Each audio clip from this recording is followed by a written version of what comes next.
Welcome to Writing Like, a show where I break down music, themes, and songs and give you tips on how to write in that style. In today's episode, I'm going to break down the main theme from Zelda, so you can write your own piece of music in this style. I'll show you what theoretical concepts are used, what the chord progression is, and how the melody works. First, let's go over the music theory concepts used.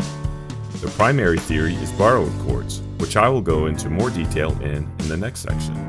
The secondary concepts used are secondary dominance and a descending bass line. These three musical concepts are the foundation of the Zelda theme. With that said, let's look at the chord progression. The Zelda theme is a unique piece of music because it basically exists outside of a key, at least in a traditional sense. This is because the prominent use of major chords, including what's called borrowed chords. Borrowed chords are when you use chords from other modes. For example, if you are writing in the key of C major, you can borrow chords from the parallel mode C minor. And using borrowed chords is the biggest component when writing a theme like this.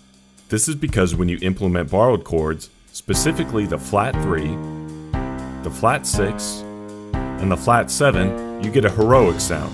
This technique is used in movie scores.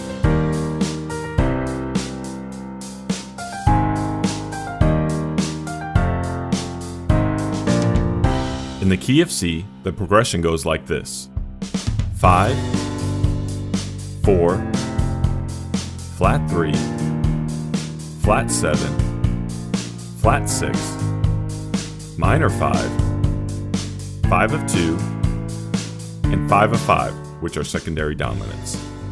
A few interesting things about this progression. The first is that there are 8 different chords used and only one of them is minor. The tonic C major isn't even used. This is why I mentioned earlier that the progression can exist outside of a key. There are many ways to analyze music and this theme, but this was easiest for me.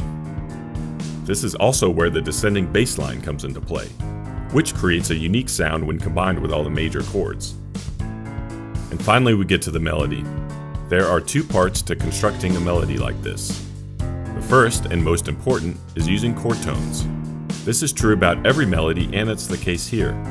Using chord tones in a melody accentuates the harmonic structure, essential in a unique progression like this one. Here's the melody using only chord tones.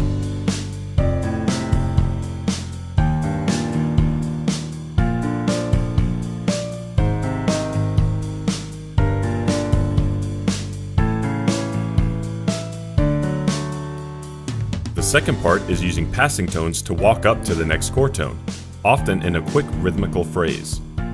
Here's the full melody with the added notes. I've highlighted the chord tone in red and the passing tones in blue.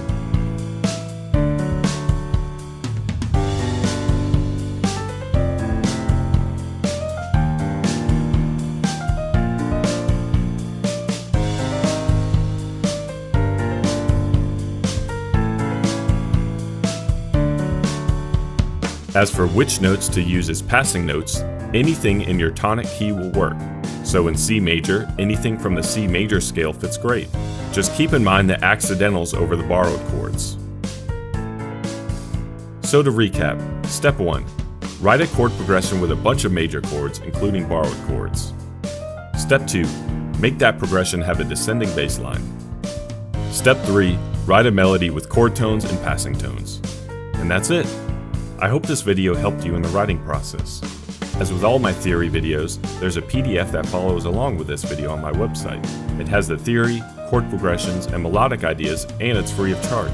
All you have to do is click the link in the description. If you have any questions or comments, feel free to hit me up on Twitter or Instagram. Thank you for watching.